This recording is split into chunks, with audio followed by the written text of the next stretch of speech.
Hello दोस्तों। आज है 18 जनवरी और आज की हिंदू की एडिटोरियल स्टोरीज लेके आ गए हैं आपके सामने। Regional turmoil.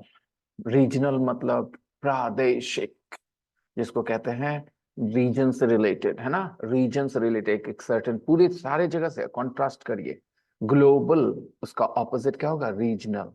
ये दोनों एक दूसरे को कॉन्ट्रास्ट करते हैं। ग्लोबल पूरी दुनिया को कनेक्ट करता है, के बारे में रेफर करता है ग्लोबल, राइट। रीजनल मतलब एक खास रीजन में।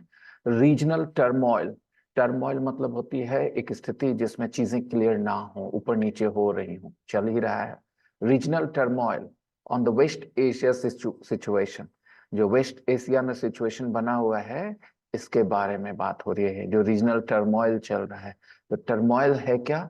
एक स्थिति जहां पर चीजें क्लियर ना हो, ऊपर नीचे हो रही हो, कुछ भी उहापोह है, कुछ भी क्लियर नहीं। केओस टर्मोइल का एक सिनोनिम है, टर्मोइल का सिनोनिम है chaos.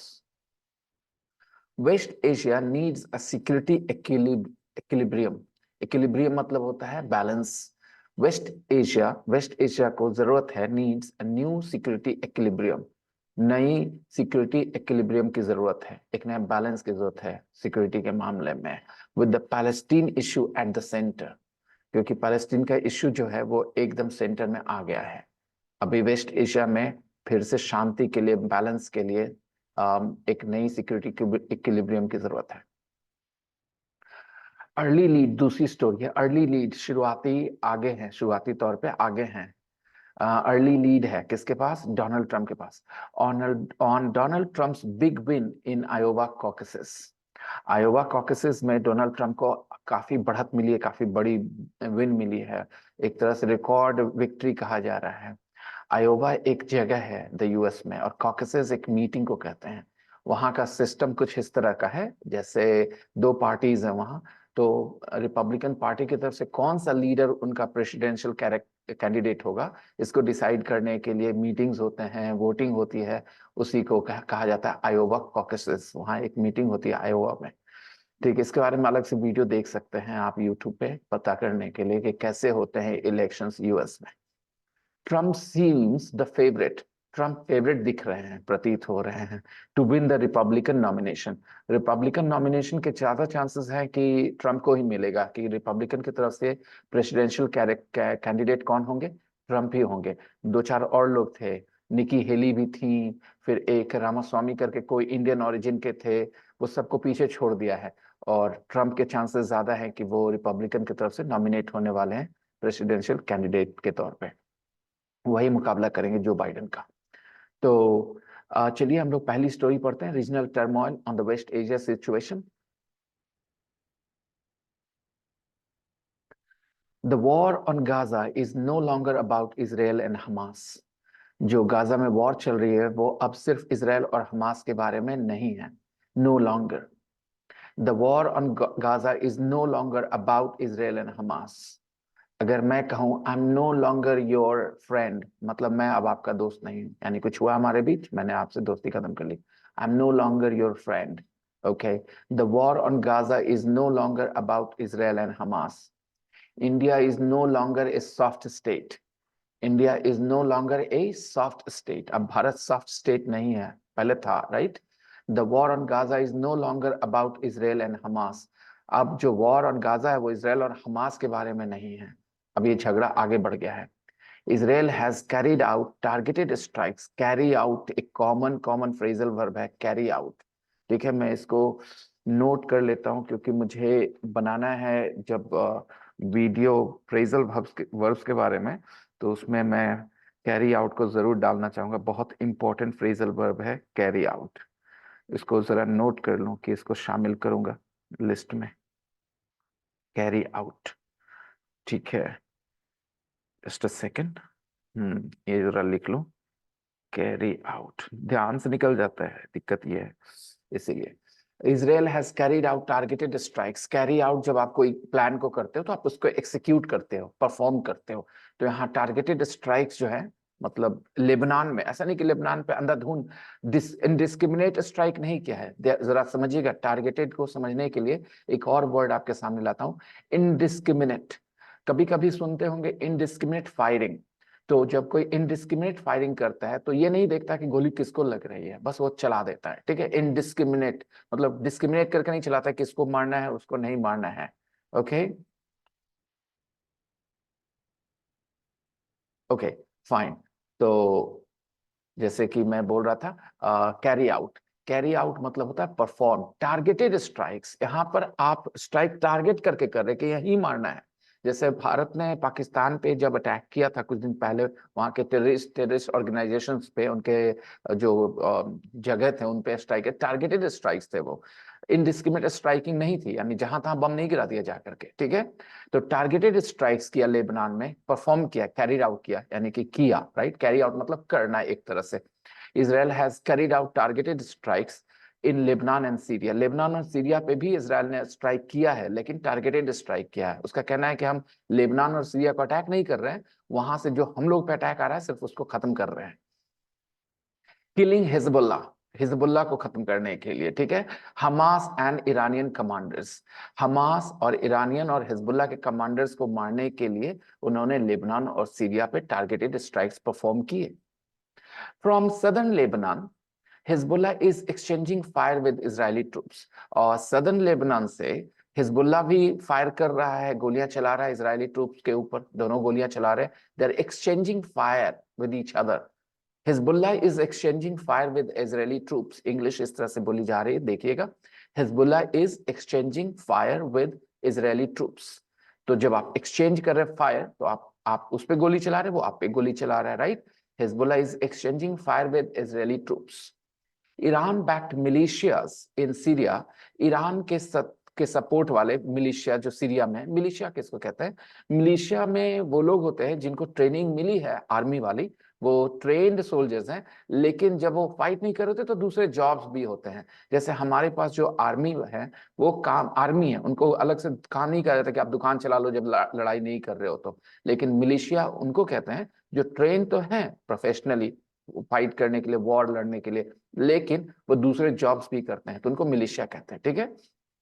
Iran back militias in Syria and Iraq, Iraq में और सीरिया में जो ईरान के समर्थन वाले मिलिशियाज हैं, हैव अटैक्ड यूएस फोर्सेस, उन्होंने अटैक कर दिया है यूएस फोर्सेस को इन सीरिया एंड इराक, दोनों जगह पे यूएस फोर्सेस को अटैक कर दिया है। The Houthis, the Iran backed rebel of Yemen, Houthis जो है, जो कि ईरान के, उनको भी ईरान का समर्थन मिला हुआ है, यमन के रेबल्स हैं, विद्रोही हैं वो, have turn the Red Sea into a battlefield, उन्होंने रेड सी को बदल दिया है बैटलफील्ड में, यानी कि लड़ाई के मैदान में बदल दिया रेड सी को।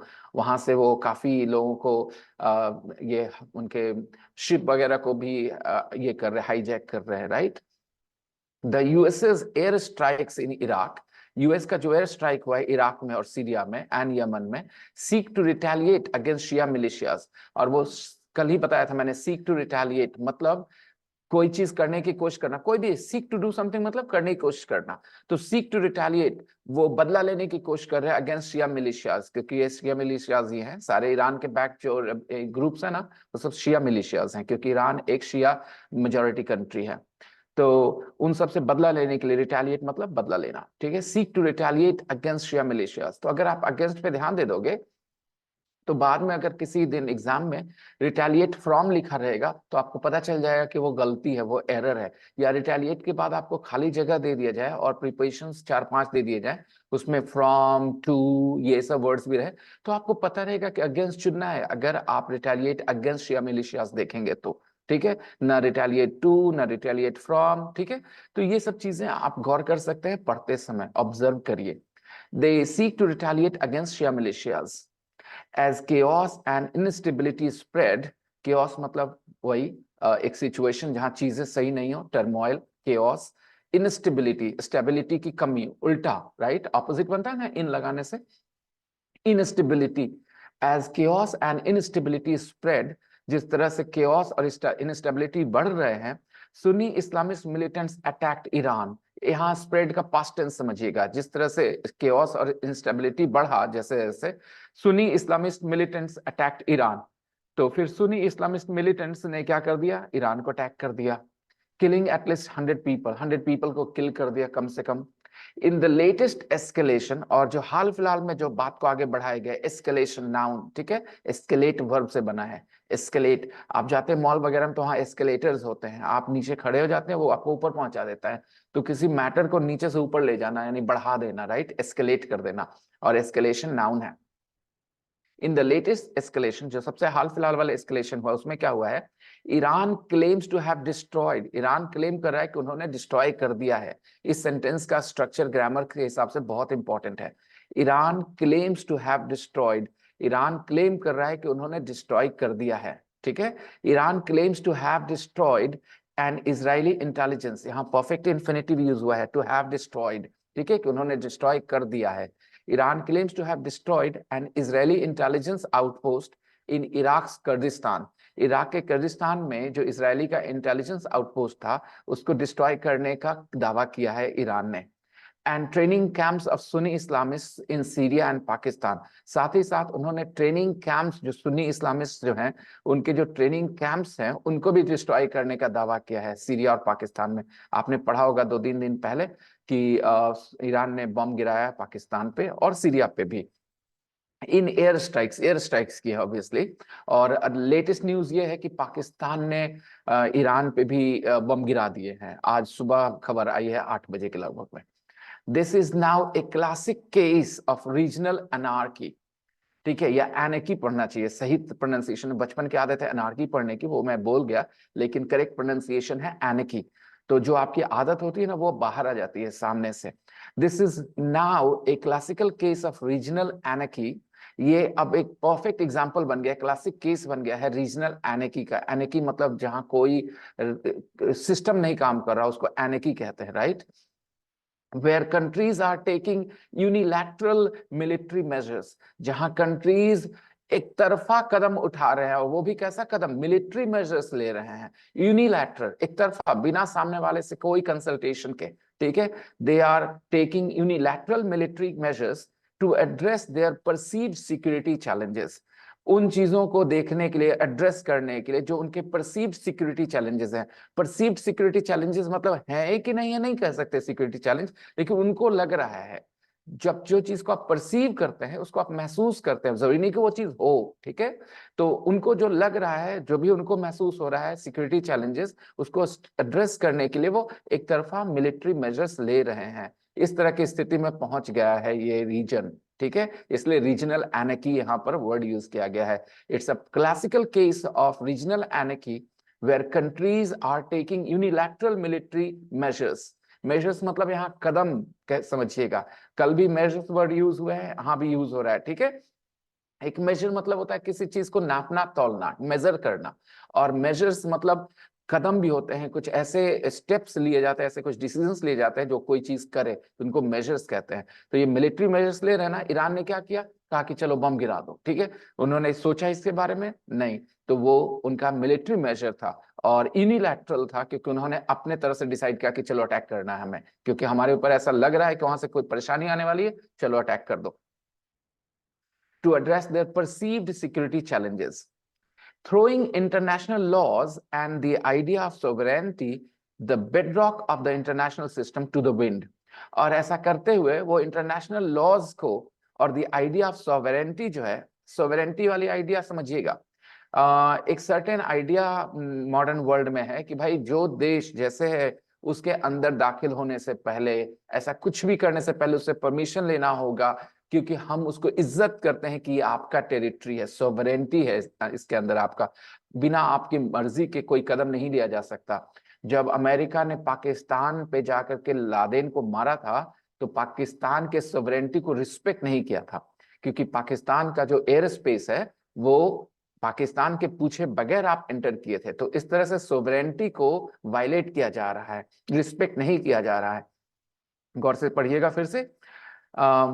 थ्रोइंग इंटरनेशनल लॉज, कुछ इंटरनेशनल लॉज है भाई कि हर एक देश के सोवरेंटी को रिस्पेक्ट करना होगा, चाहे कोई देश कितना भी छोटा है, उसके सोवरेंटी को रिस्पेक्ट करना होगा। संप्रभुता हिंदी में एक वर्ड है, इसका मतलब होता है कि वो देश डिसाइड करेगा उसके अंदर के मामला, ठीक है, अगर आप उसमें घुस रहे हैं तो उसके परमिशन के बगैर घुस रहे हैं तो आप उसकी सोवरेनिटी को रिस्पेक्ट नहीं कर रहे हैं। यहाँ तो बल पूर्वक किया जा रहा है, जाकर के हवाई जहाज से फाइटर जेट से बम गिराया जा रहा है। तो आइडिया ऑफ सोवरेनिटी को और इंटरनेशनल लॉज को थ्रो किया गया टू द विंड। एक इडियम है, throw something to the wind. Throw something to the wind मतलब उस चीज को पूरी तरह से नजरअंदाज कर देना। आप ही सोचो, आप जब किसी चीज को हवा चल रही है उसमें फेंक देंगे तो उड़ जाएगा कि नहीं उड़ जाएगा, वो चीज आपके पास रहेगा नहीं। तो जब भी आप किसी चीज को थ्रो टू द विंड करते हो, when you throw something to the wind, तो आप उस चीज को पूरी तरह से इग्नोर कर देते हो कि उसका कोई क्या हो नहीं हो हमको फर्क नहीं पड़ता। आप ही बताओ, अगर हवा चल रही है जोर से इस तरफ में और इधर से कुछ उठा करके आप फेंकेंगे तो हवा उसको उड़ा के इधर ले जाएगी उधर ले जाएगी, आपके कंट्रोल में रहेगा नहीं। तो इंटरनेशनल लॉज को और आइडिया ऑफ सॉवरेनिटी को they are throwing to the wind, मतलब पूरी तरह से इग्नोर कर दिए, कुछ हो उस चीज का हमको फर्क नहीं पड़ता। Thereby risking a wider all out war, और ये करके वो एक रिस्क ले रहे हैं, किस चीज का? वाइडर ऑल आउट वॉर का रिस्क ले रहे हैं, जो पूरी तरह से ऑल आउट वॉर। अभी तो थोड़ा थोड़ा हो रहा है ना, लेकिन इस चीज को ऑल आउट, जब ये ऑल आउट आप बोलते हैं एक एडजेक्टिव के तौर पे, तो इसका मतलब होता है 100%, जिसको कहते हैं आप हार्डकोर ऑल आउट, ठीक है।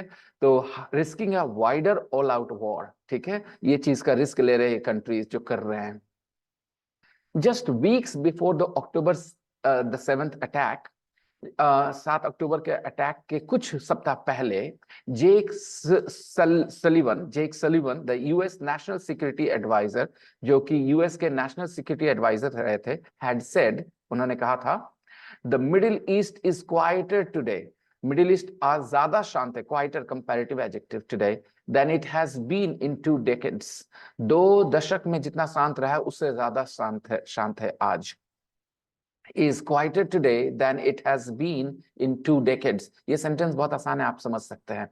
The Middle East is quieter today than it has been in 2 decades. ये आज ज्यादा शांत है बनिस्बत की ये 2 दशक में रहा है, यानी 2 दशक में जितनी शांति नहीं रही उससे ज्यादा शांत अभी रहा है। कुछ सप्ताह पहले कहा था उन्होंने, अक्टूबर 7 अटैक के पहले। The Abraham Accords were on a strong footing. Abraham Accords एकदम अच्छा कर रहा था। They were on a strong footing. जब कोई चीज strong footing पे हो तो उसका फ्यूचर अच्छा दिख रहा होता है। जब कोई चीज वीक फुटिंग पे हो तो ये दिख रहा होता है कि उस चीज के सक्सेस होने के चांसेस कम है। The Abraham Accords were on a strong footing. ये दोनों फ्रेज है, something is on a strong footing, something is on a weak footing. इसका मतलब होता है किसी चीज के आगे फ्यूचर में इफेक्टिव होने के, सक्सेसफुल होने के गुंजाइश बढ़ जाती है अगर वो स्ट्रांग फुटिंग पे हो, और अगर वीक फुटिंग पे हो तो आगे फ्यूचर उसका खराब होने के चांसेस दिख रहे होते हैं। इसको ऐसे समझिए ना, आप जिस चीज पे खड़े हैं वो चीज स्ट्रांग है तो आगे आप अच्छा करने वाले, और जो चीज पे खड़े हैं वो कमजोर है तो आप धाम से गिरने वाले आगे, राइट। तो something is on a strong footing, it means that thing is going to be more successful and effective, and if something is on a weak footing तो उसके फेलियर के चांसेस ज्यादा होते हैं। The Abraham Accords were on a strong footing. Abraham Accords एक treaty है, तो ये जो था सक्सेसफुल होता हुआ दिख रहा था।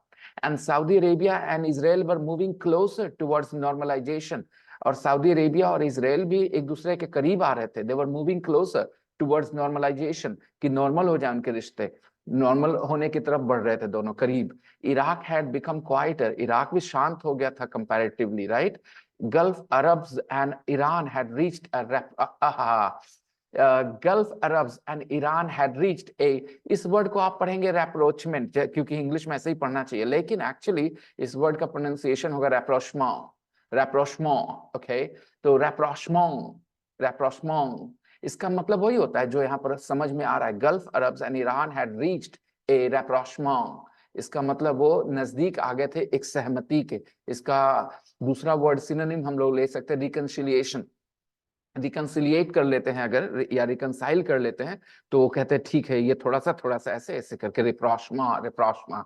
तो रेप्रोचमा पहुंच गए थे, रीच ए रेप्रोचमा, ये फ्रेज है। The countries have reached a rapprochement and a ceasefire was holding in Yemen, और यमन में भी सीज फायर होल्ड कर रहा था, यानी कि लड़ाई नहीं हो रही थी। अगर सीज फायर होल्ड करे तो इसका मतलब चल रहा था, सीज फायर खत्म नहीं हुआ था। Most of these changes however, ये ज्यादातर इनमें से जो चेंजेस थे हालांकि, ignore the oldest crisis in the region. इन ज्यादातर ये जो चेंजेस हुए थे यानी शांति आई थी, इन्होंने एक चीज इग्नोर कर रखा था इस रीजन के बारे में, और वो क्या था? ओल्डेस्ट क्राइसिस को इग्नोर कर रखा था। वो ओल्डेस्ट क्राइसिस क्या था? Israel's continuing occupation of the Palestinian territories। Israel का लगातार होता हुआ पैलेस्टीनियन टेरिटरीज का ऑक्यूपेशन जो हो रहा था, इसराइल क्या कर रहा था? पैलेस्टीन को सिकोड़े जा रहा था, कॉन्ट्रैक्ट किए जा रहा था, उसके टेरिटरीज को हथियाया जा रहा था, छोटा किए जा रहा था। और इस चीज को इग्नोर कर करके बाकी चीजें हो रही थी कि सब शांति की तरफ बढ़े जा रहे थे।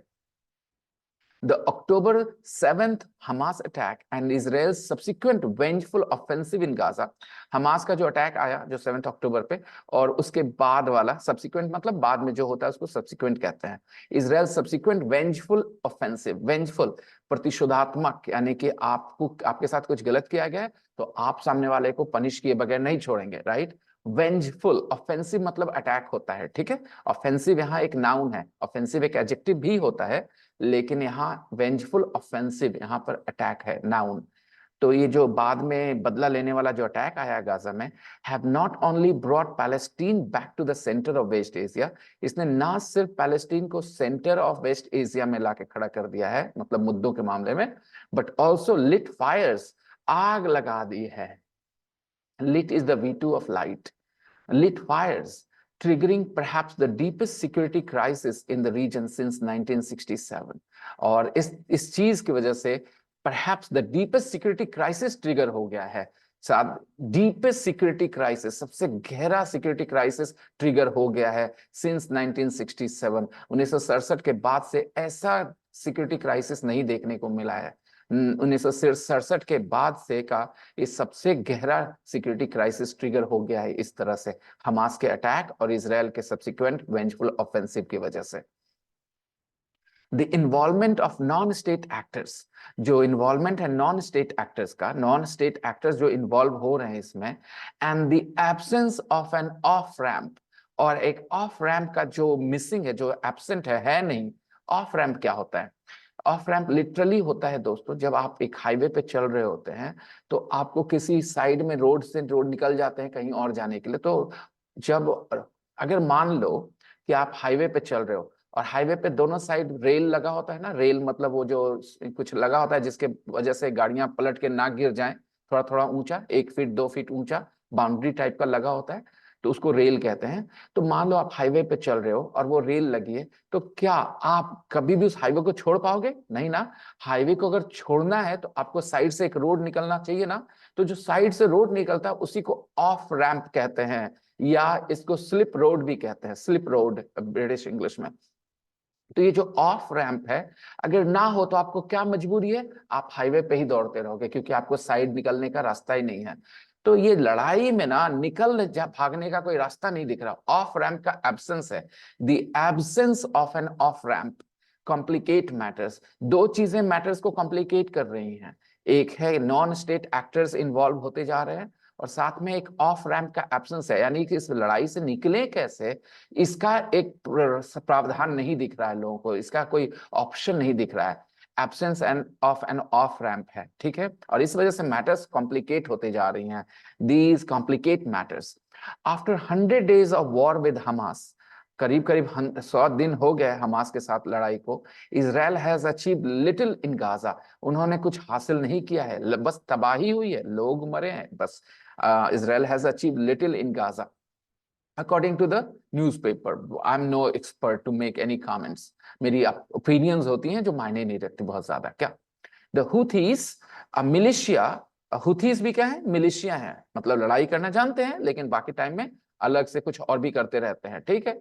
The Houthis, a militia that survived 7 years of Saudi bombing। आपको हिस्ट्री में पता करना होगा, 7 साल सऊदी अरेबिया ने इस पे बॉम्ब गिराए। इसीलिए कुछ लोग कहते हैं कि जो मुसलमानों का पैलेस्टीन के लिए जो रोना है वो उसको ट्रस्ट नहीं करते, क्योंकि जब सऊदी अरेबिया ने गिराया था यमन पे बॉम्ब, तो वहां जो हुथीस थे 7 साल, और उनका जो डेथ टोल माना जाता है वो लाखों में है।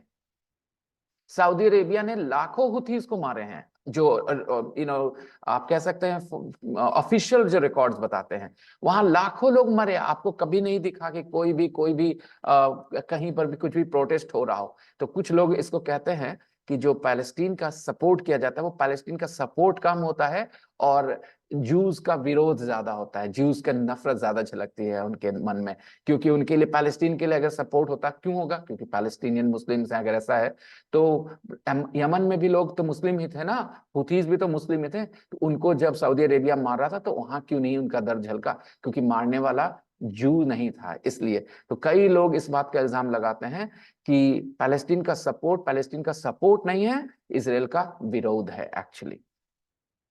The Houthis, a militia that survived 7 years of Saudi bombing, वो सरवाइव करके 7 साल उन पे सऊदी ने बॉम्बिंग की, लेकिन वो अभी भी हैं। They survived 7 years of Saudi bombing, guys. Are unlikely to be deterred. उनके चांसेस नहीं है। अगर कोई चीज अनलाइकली है तो उस चीज के चांसेस नहीं है। They are unlikely to be deterred. इस चीज के चांसेस नहीं है कि उनको डराया जा सके। डिटर करना मतलब किसी को डराना, पीछे कर देना, कोई चीज करने से रोकना, डिटर करना। और ऐसी कोई चीज जो डराती है, पीछे रोकती है, उसको डिटरेंट कहते हैं। जैसे न्यूक्लियर वेपन एक डिटरेंट है। मतलब अगर आपके पास न्यूक्लियर वेपन है तो कोई दूसरा देश आप पे अटैक नहीं करता, उसको लगता है आप मार दोगे न्यूक्लियर वेपन। तो न्यूक्लियर वेपन एक डिटरेंट है। डिटरेंट बना है डिटर से। डिटर मतलब होता है डराना, पीछे रखना किसी को कि नहीं करें। तो they're unlikely to be deterred by America's strikes. उनको अमेरिका के स्ट्राइक से डर लग जाए इस बात के चांसेस कम है, right? The Houthis are unlikely to be deterred. Okay, it is unlikely to rain, मतलब बारिश होने के चांसेस कम है। It is unlikely to rain. You are unlikely to pass the exam, मतलब आपके पास करने के चांसेस कम है। Unlikely to do something. Okay. Okay, rain is unlikely, दूसरे तरीके से बोल सकते हैं रेन इज अनलाइकली, बारिश के चांस कम है। It is unlikely to rain. ठीक, अनलाइकली को ऐसे यूज करते हैं। So the Houthis are unlikely to be deterred by America's strikes. America के स्ट्राइक से उसको डर लगेगा, इस बात के चांसेस कम है। क्यों? सऊदी अरेबिया ने 7 साल बम गिराया, क्या कर लिया? अभी भी वो हैं। Even though Iran wants to showcase strength and boldness, हालांकि ईरान कोशिश कर रहा है स्ट्रेंथ और बोल्डनेस शो करने का, अपनी ताकत दिखाने का। पाकिस्तान पे बम गिरा दिया, सीरिया पे बम गिरा दिया, तो क्या कर रहा है? कोशिश कर रहा है स्ट्रेंथ और बोल्डनेस शो करने का। It can not mask it's inherent weakness, लेकिन अपने अंदर छुपे वीकनेस को वो मास्क नहीं कर पा रहा है, छुपा नहीं पा रहा है। इनहेरेंट मतलब होता है कोई चीज जो नेचुरली प्रेजेंट हो कहीं, उसको इनहेरेंट कहते हैं। जैसे अगर आप शेयर बाजार में पैसे लगाओगे तो एक इनहेरेंट रिस्क तो है। शेयर बाजार में कब क्या हो जाए कोई नहीं कह सकता। तो एक इनहेरेंट रिस्क है, मतलब कि नेचुरल रिस्क है शेयर बाजार में, राइट? अलग बात है वो करेगा नहीं करेगा, लेकिन एक इनहेरेंट रिस्क है। तो वैसे ही वो can they Iran can not mask it's inherent weakness, अपने जो उसके अंदर नेचुरल वीकनेस उसको छुपा नहीं पा रहा। और वो वीकनेस क्या हो सकता है दोस्तों? आप इसके बारे में थोड़ा सोचें। न्यूज़पेपर ने नहीं लिखा है वीकनेस क्या है, लेकिन आप अंदाजा लगाएं। जब आप कोई टेक्स्ट पढ़ते हैं इस तरह से, तो एनालाइज करते समय अगर टॉपिक को जानते, एक तो हो गया इसकी इंग्लिश के बारे में बात करना, ये टेक्स्ट हिंदी में भी तो हो सकता था। अगर ये टेक्स्ट को कोई हिंदी में ट्रांसलेट करके लिख दे और पूछ दे कि वो इनहेरेंट वीकनेस क्या है भाई, तो आपको समझ होनी चाहिए इस टॉपिक की समझने के लिए। तो मुझे लगता है यहाँ जो इनहेरेंट वीकनेस है वो दो चीजों के बारे में होगी मेरे नजर में। एक तो ईरान के पास न्यूक्लियर वेपन्स नहीं है, राइट? और दूसरी, वो जो सरकार है ईरान की, वो सरकार एक पॉपुलर गवर्नमेंट नहीं है। तो सरकार अगर लड़ाई में जाएगी तो कोई बड़ी बात नहीं है कि अंदर के लोग ही विद्रोह करके सरकार को हटा दें। ठीक है, वो एक पॉपुलर गवर्नमेंट नहीं है। वहां के लोग सरकार से, ईरान के सरकार से कोई बहुत ज्यादा प्यार मोहब्बत अच्छी फीलिंग्स नहीं रखते।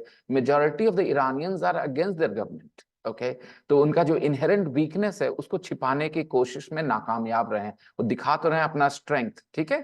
तो ये सारी चीजें मेरे नजर में इनहेरेंट वीकनेस हो सकती है। जो इस मैटर के और ज्यादा एक्सपर्ट होंगे वो मुझसे ज्यादा बेहतर बता पाएंगे कि इनहेरेंट वीकनेस क्या क्या है ईरान के।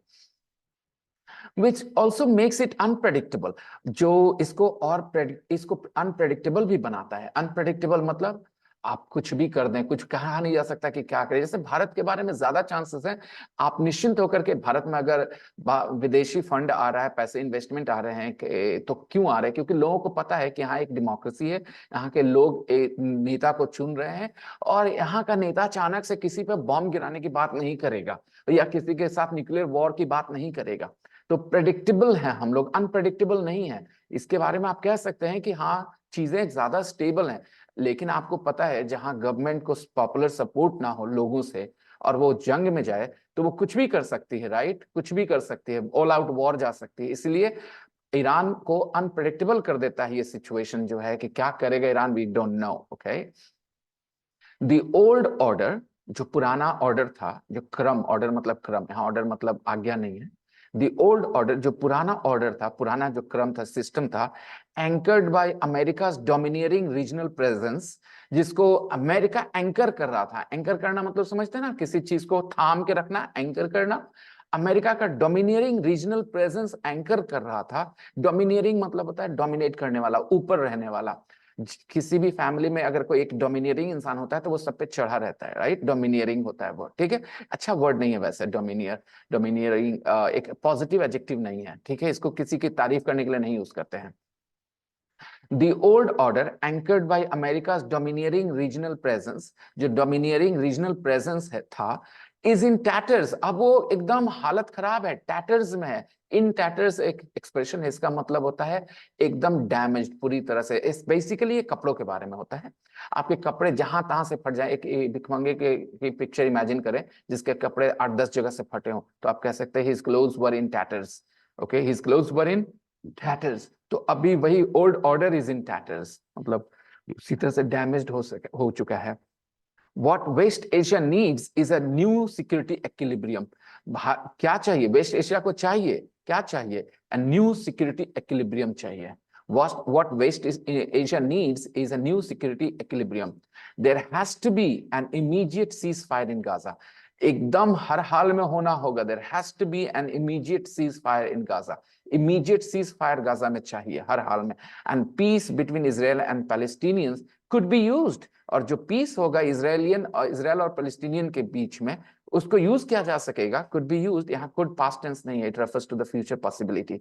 Could be used as a springboard, एक स्प्रिंग बोर्ड के तौर पे यूज किया जा सकता है। स्प्रिंग बोर्ड क्या होता है? आप जानते होंगे, जब आपने देखा होगा स्विमिंग पूल वगैरह में लोग डाइव करने के लिए एक बोर्ड पे खड़े होते हैं, स्प्रिंग बोर्ड कहते हैं। जिम्नास्टिक्स में भी एक स्प्रिंग बोर्ड होता है जिसपे से चढ़ के छलांग लगाते हैं, ज्यादा ऊंचा उछलते हैं। तो क्या यहाँ को उसको स्प्रिंग बोर्ड के तौर पे बोलना लिटरल मीनिंग के लिए यूज किया जा रहा है या फिगरेटिव मीनिंग के लिए यूज किया जा रहा है? जब आप इंग्लिश लैंग्वेज या कोई भी नई लैंग्वेज सीखना चाहते हैं तो आपको ये जानना होगा कि कुछ वर्ड्स को उनके फिगरेटिव मीनिंग के लिए यूज किया जाता है। तो जैसे स्प्रिंग बोर्ड आपको ज्यादा ऊंचा उछलने में मदद करती है, वैसे ही ये जो पीस होगा इसराइल और फलस्तीन के बीच में, उसको स्प्रिंग बोर्ड के तौर पे यूज किया जा सकता है for further talks aimed at regional security between the main stakeholders. आगे बातचीत को बढ़ाने के लिए उसको यूज किया जा सकता है स्प्रिंग बोर्ड के तौर पे, कि चलो शांति है, चलो भैया कर लेते हैं, बातचीत करते हैं। एट रीजनल सिक्योरिटी, जो रीजनल सिक्योरिटी है between the main stakeholders, जो मेन स्टेक होल्डर्स हैं। स्टेक होल्डर्स मतलब जिनका चीज दांव पे लगा होता है, उसको स्टेक होल्डर्स कहते हैं। जब कश्मीर और इंडिया की बात होती है तो हम लोग पाकिस्तान को स्टेक होल्डर्स नहीं मानते। हम नहीं मानते कि पाकिस्तान का कुछ भी है यहाँ दांव पे। कश्मीर है और हम हैं, कश्मीर को इश्यूज हैं, हम प्रॉब्लम सॉल्व करेंगे। कश्मीर के इश्यू में पाकिस्तान स्टेक होल्डर नहीं है इंडिया के हिसाब से, राइट? तो इसलिए हम लोग कहते हैं कश्मीर हमारी इंटीग्रल पार्ट है हमारा, राइट? तो स्टेक होल्डर्स मतलब जिनका कुछ दांव पे लगा हो, जिनका होना चाहिए, जिनका इन्वॉल्वमेंट नेचुरल है, जरूरी है। तो जो मेन स्टेक होल्डर्स हैं, Israel, Arab Nations, Iran and the US and their respective allies and proxies. Proxies मतलब वो लोग जो आपके बदले काम कर रहे होते हैं। जैसे जो हुथीज हैं ईरान के लिए काम करे, तो हुथीज को हम कह सकते हैं ईरान का प्रॉक्सी, ठीक है। तो प्रॉक्सी होता है वो जो आपके लिए काम कर रहे होते हैं। जैसे पाकिस्तान तो भारत पर अटैक नहीं करता, लेकिन उसके जो नॉन स्टेट एक्टर्स हैं, जो उसके आतंकवादी ग्रुप हैं, वो प्रॉक्सी के तौर पे भारत पे अटैक करते रहते हैं। तो प्रॉक्सी मतलब ये एक सीधा एग्जांपल देके जाता हूँ प्रॉक्सी समझाने के लिए। क्लास में कई बार क्या होता है कि आप किसी लड़के के बदले कुछ बोलते हैं तो सर बोलते हैं तुम उसका बराहिल है रे, तो ऐसे ही वो बोल सकते हैं इंग्लिश में, are you his proxy, why are you speaking on his behalf. वो खुद बोल सकता है ना, तुम क्यों बोल रहे हो उसके बदले, आर यू हिज प्रॉक्सी। तो प्रॉक्सी मतलब आप किसी को हक देते हैं कि मेरे बदले तुम काम करो कुछ भी। जैसे आपको किसी जगह पे वोटिंग करने जाना है, किसी क्लब वगैरह के मेंबर हैं आप नहीं जा सकते, तो आप अपनी वोट प्रॉक्सी के जरिए डाल सकते हैं। कुछ जगहों पे अलाउड होता है, कुछ जगहों पे अलाउड नहीं होता है। क्या भारत के जनरल इलेक्शन में आप प्रॉक्सी के थ्रू वोट करवा सकते हैं? अगर आपकी तबीयत खराब है, किसी और को भेज सकते हैं आप अपना वोट डालने के लिए? तो जवाब है नहीं, you can not vote by proxy in Indian general elections.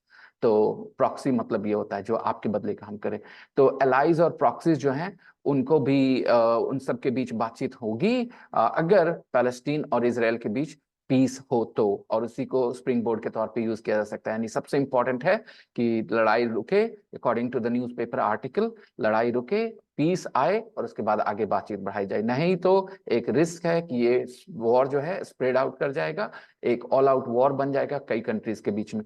बाकी ये डर जो है एकदम नेचुरल है और बहुत ही लॉजिकल है, क्योंकि मैंने बताया आपको कि पाकिस्तान ने भी रिटेलिएट किया है, ईरान पे कुछ बम गिराए हैं।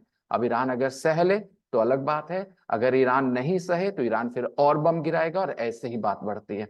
चलिए, बात को बढ़ाने के लिए कल मिलेंगे फिर से दूसरे आर्टिकल के साथ, दूसरे स्टोरी के साथ।